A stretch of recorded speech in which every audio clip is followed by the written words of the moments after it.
governo de São Paulo anunciou há pouco novas restrições por causa da pandemia. A fase vermelha estará em vigor em todo o estado à noite, das 8 da noite às 6 da manhã, em todos os dias da semana e por 24 horas nos fins de semana e feriados nas próximas 2 semanas. Vale lembrar que na fase vermelha apenas atividades essenciais poderão funcionar nesses períodos, como os supermercados, farmácias e postos de combustível. Rita Lizauskas, bem-vinda hoje ao Liberdade de Opinião. Qual é a sua avaliação sobre isso? Outros estados com aumento de casos devem seguir essa mesma estratégia que adotou agora o governo paulista? Oi, Carla, boa tarde a todos os telespectadores aqui do Visão. Bom, no meu ponto de vista, o governo de São Paulo, ele acertou nessa restrição, nesse fechamento, né? Dessa vez por um período que começa na segunda-feira, podia começar amanhã, mas enfim, começa no feriado, 25 de janeiro e vai até o dia 7 de fevereiro, onde eu acho que ele errou. A fase vermelha ser só de madrugada e aos fins de semana, né? O vírus, o SARS-CoV-2, ele circula, né, todo momento. Bom, o governador João Dória destacou, né, vamos fazer uma avaliação do que ele falou. Ele destacou que essas medidas são para conter, né, a propagação do coronavírus, em uma realidade que mais de 1.000 pessoas morrem por dia no país, né? Se a gente for mais específico, nas últimas 24 horas foram 1.335 pessoas em todo o Brasil, né, para ser mais específica. E eu não sei se as pessoas estão fazendo essa conta, mas são 1.335 pais, mães de alguém, né? Filhos, tios, tias, avós, que morrem de uma doença que é muito cruel.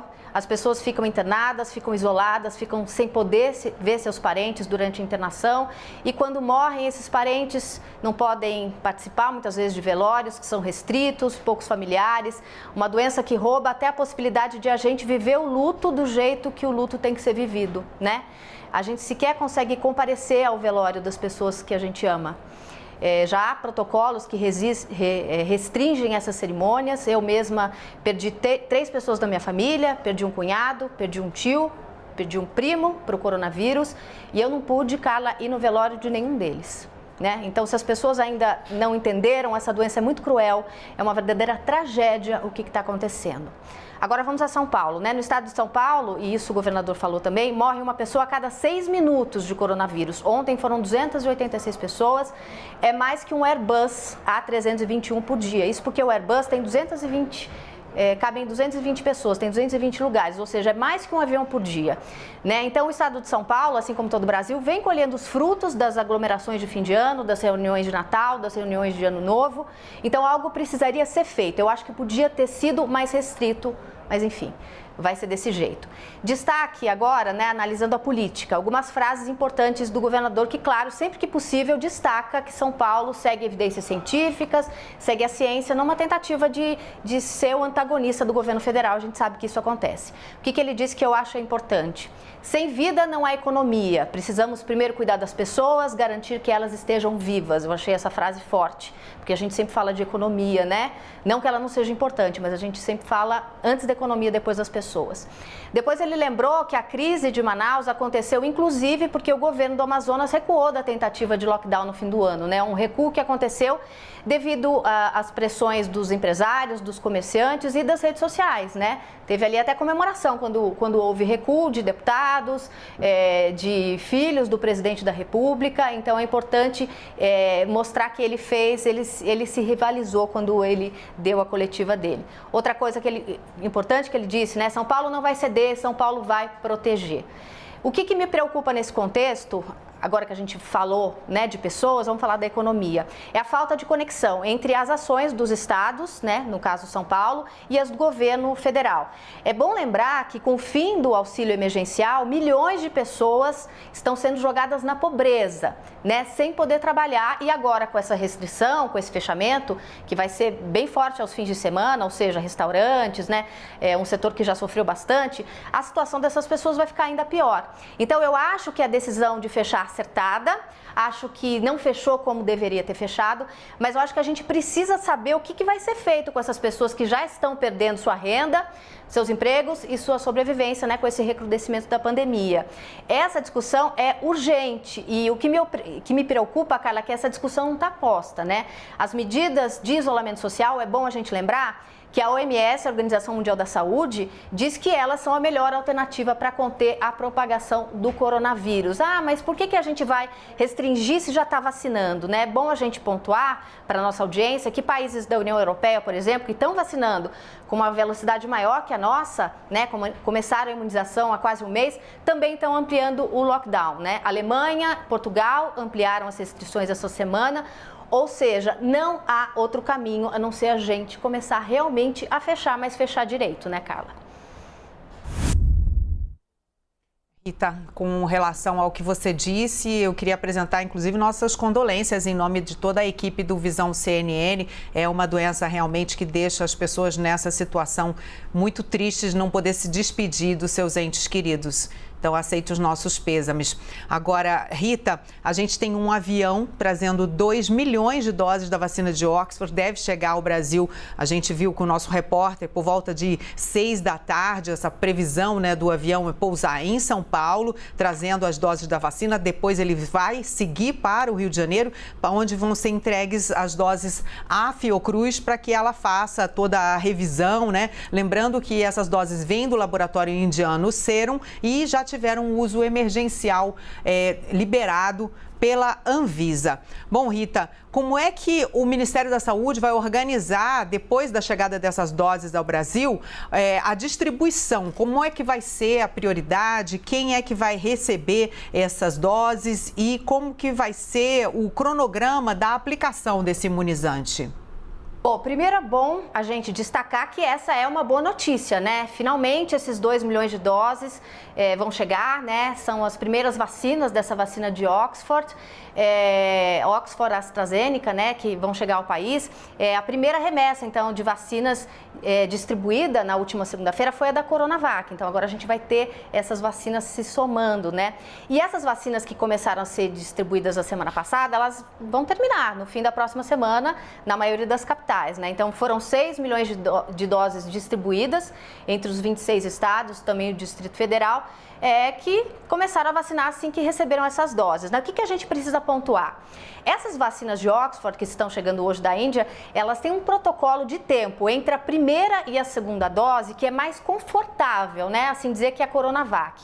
Enquanto a vacina do Butantan, a Coronavac, precisa que a segunda dose seja dada ali num período entre 14 e 28 dias, o protocolo da vacina de Oxford, AstraZeneca, é mais espaçado. Então, essa vacina que chegar, vão tomar a primeira dose, a segunda pode ser tomada até 3 meses depois da primeira, o que acaba dando ali mais tempo para o governo federal se planejar, né, nesse contexto que a gente está vivendo de falta de vacinas, de escassez, né? Então, num cenário de poucas vacinas disponibilizadas aos estados pelo Ministério da Saúde, é bem importante ter uma vacina de Oxford cuja segunda dose não seja tão imediata. Isso acaba dando mais tempo para os estados, né? A pressão é grande para quando vai haver mais doses da Coronavac, né? Hoje a diretoria da Anvisa faz uma reunião extraordinária para avaliar o segundo pedido de uso emergencial da Coronavac, feito pelo Butantan. A gente vai acompanhar logo mais. E se for aprovado, que é uma tendência, né? A gente vai ter aí mais 4,8 milhões de vacinas. Essas foram feitas aqui em São Paulo pelo Instituto Butantan, poderão ser entregues e poderão ser distribuídas para todo o país. Agora, na minha opinião, o que tem que ser feito? As duas vacinas têm que ser distribuídas proporcionalmente para todo o país. E quem tomou a primeira dose da Coronavac tem que tomar a segunda dose da Coronavac. Quem for tomar essa vacina que vai chegar da AstraZeneca, Oxford, tem que tomar a segunda dose da AstraZeneca, né? Parece óbvio, mas num contexto de falta de planejamento, a gente tem que deixar muito claro, né? Os estados precisam se organizar para garantir isso. E é bom a gente lembrar, né, nesse contexto de fechamento, que a gente está falando de lockdown, as duas doses são necessárias, a imunidade não é imediata. Então, quem está tendo o privilégio de conseguir se vacinar agora, tem que segurar a onda, não pode achar que está livre para aglomerar, não pode não usar mais as máscaras. Então, essa é uma grande preocupação dos especialistas, né? Então, é importante que a gente destaque isso, conscientizar a população que a vacina não vai ser salvo-conduto para sair por aí. As pessoas têm que segurar a onda, infelizmente. Rita, mesmo com a chegada das doses vindas da Índia, o Brasil ainda tem poucos imunizantes. O Ministério da Saúde e o Instituto Butantan reforçaram que a orientação é manter a imunização em 2 doses por pessoa. E apesar do baixo estoque no momento, o ministro Eduardo Pazuello está confiante na oferta de vacinas. Vamos ouvir. Em janeiro, que é agora, e começo de fevereiro, vai ser uma avalanche de laboratórios apresentando propostas, porque são 270 iniciativas no mundo produzindo vacinas e a gente tem que estar com muita atenção e muito cuidado para colocar todas elas o mais rápido possível disponíveis dentro da segurança, dentro da eficácia e na nossa capacidade de colocar no lugar certo, na hora certa. Rita, como você avalia esse início do plano de imunização contra a Covid no Brasil e quais estratégias o governo deve adotar para que esse prazo entre as 2 doses esteja respeitado enquanto a oferta estiver baixa? Bom, primeiro eu queria pontuar que não vai ter avalanche de vacinas, né? Pelo menos não agora. Eu tive o cuidado de entrar no site da OMS, a Organização Mundial da Saúde, né? Eu chequei agora aqui na redação. Há 64 vacinas em ensaios clínicos em desenvolvimento, ou seja, aquelas vacinas que já estão sendo testadas em pessoas, né? Então, essas que a gente está vendo disponível hoje. E 173 vacinas em estágio pré-clínico, ou seja, ainda em laboratório, né? Não chegou naquele estágio que vai para a rua para testar em pessoas, não se sabe ainda se são vacinas seguras, eficazes para começarem a ser testadas em pessoas. Então não dá para dizer que essas 173 em estágio pré-clínico vão passar pelas próximas fases, né? São pesquisas científicas, podem dar errado e geralmente dão, né? É a minoria ali que consegue passar por todas as etapas e é bom que seja assim, né? A segurança de todo mundo. Então dizer que a gente vai ter uma avalanche em breve é mais que torcida do ministro Pazuello do que verdade. É bom a gente lembrar que o governo federal só quis negociar com a vacina de Oxford. São Paulo negociou a Sinovac, né? Com a Sinovac tem a Coronavac. Então, é o que a gente tem nesse momento em mãos, não tem avalanche chegando. Os países mais ricos já compraram vacinas para imunizar toda a população deles, às vezes mais que uma vez, né?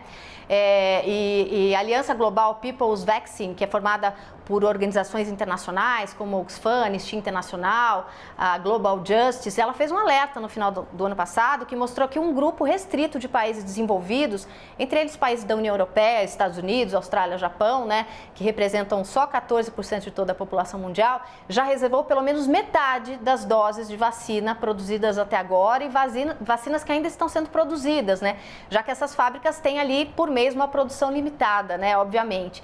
Então, nesse contexto de altíssima demanda, todo mundo quer vacina, e a produção limitada, é otimista dizer que vai ter ali um monte de oferta de vacina que vão bater na nossa porta oferecendo vacina, porque não é assim, né? Então, essa afirmação do ministro Pazuello não tem lastro com a realidade, né? Há muito mais procura de vacinas pelos países desenvolvidos e também pelos países em desenvolvimento que oferta de vacinas no mercado mundial. Então, não dá para achar que isso vai acontecer, né? Que estão batendo na nossa porta, oferecendo variedade em curto espaço de tempo, isso não vai acontecer. Então, o governo precisa, nesse meio tempo, trabalhar pela liberação dos insumos que vêm da China, né? O Butantan tem capacidade de produzir 1 milhão de doses por mês, está sem insumos, está parado, né? E já iniciou a vacinação da Coronavac, ou seja, as pessoas tomaram a primeira dose, precisam da segunda dose de Coronavac disponível, né? Então, assim, o governo também precisa trabalhar para liberar esses insumos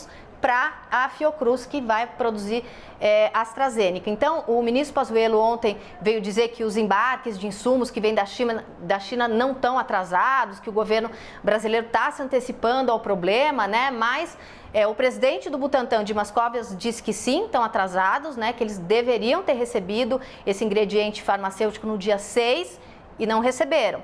Estão atrasados também os embarques de insumos da China para a Fiocruz, né, que vai fabricar a vacina de Oxford. Tanto estão atrasados que a Fiocruz informou num ofício enviado ao Ministério Público Federal que adiou para fevereiro, né, de fevereiro para março, a previsão de entrega das primeiras doses da vacina que vão ser produzidas aqui. Então, os insumos que deveriam chegar, contratualmente amanhã, no caso da Fiocruz, não foram liberados, não foram embarcados, ou seja, há atraso sim, a realidade é essa, não vai haver avalanche de ofertas para o Brasil e os embarques dos insumos estão atrasados sim, e isso é um problema gigante, porque, cara, tem um risco real da gente interromper essa vacinação que acabou de começar.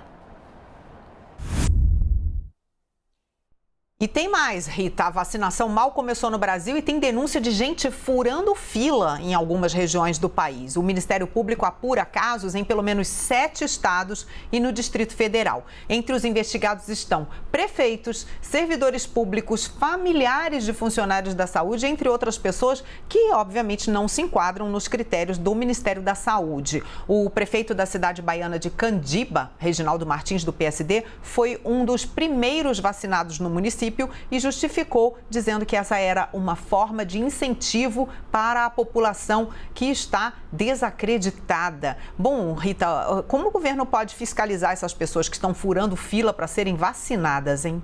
Bom, é uma carteirada, né, Carlos? Que eles estão fazendo uma carteirada fingindo que estão ali ajudando as pessoas a serem estimuladas a vacinar, né? Bom, é bom lembrar que a vacina, o Ministério da Saúde destinou os imunizantes somente para trabalhadores da saúde, indígenas, deficientes internados e idosos em abrigos, né? Mas são pouquíssimas as vacinas e ainda não se conseguiu sequer imunizar todos os profissionais de saúde do país. Então, se você vir na rede social alguém que não seja desse grupo que eu te falei, né? Essa pessoa está tomando vacina, está furando fila, está carteirando, né? Você me perguntou como é que eu acho que poderia ser feito o controle disso. Deveria ter, Carla, um sistema integrado, né? Para que todos os estados que receberam essa vacina colocassem lá os dados, o CPF, o RG de quem recebeu e fosse possível fazer esse acompanhamento nacional, né? Então, assim, você tem vários estados montando ali planos, cada um montando o seu plano, e aí gera toda uma confusão, né? Então, é bom a gente destacar que furar fila é imoral, é indecente, é lamentável. Inclusive no Amazonas, né, onde os casos de coronavírus escalaram, essa denúncia de fura-fila chegou a interromper a imunização, né? O Ministério Público e as defensorias apresentaram um pedido para que a capital, Manaus, faça exatamente isso, informe diariamente em seu site a relação das pessoas que foram vacinadas, mas isso é muito pouco, né? Se a gente for pensar naquela conversa que a gente teve ali no começo, que quem tomou a primeira dose de Coronavac vai ter que tomar a segunda e quem vai tomar Oxford tem que tomar a segunda, você fica imaginando assim, por exemplo, uma pessoa idosa, ela não sabe qual vacina que ela tomou, né? Vão perguntar para ela, você tomou uma ou você tomou outra? Se isso não tiver num sistema organizado, né, para que a segunda fase da vacinação seja feita, vai ser um rebuliço, né? Então, assim, eu acho que além desse problema de furar fila, de você não ter um controle, a questão é essa de você não controlar que vacina cada um tomou, né, Carla? Então, eu acho que o Ministério da Saúde e os governos precisam conversar para organizar essa vacinação que começou aí no começo dessa semana, Carla. Obrigada, Rita, pela participação aqui no Liberdade de Opinião.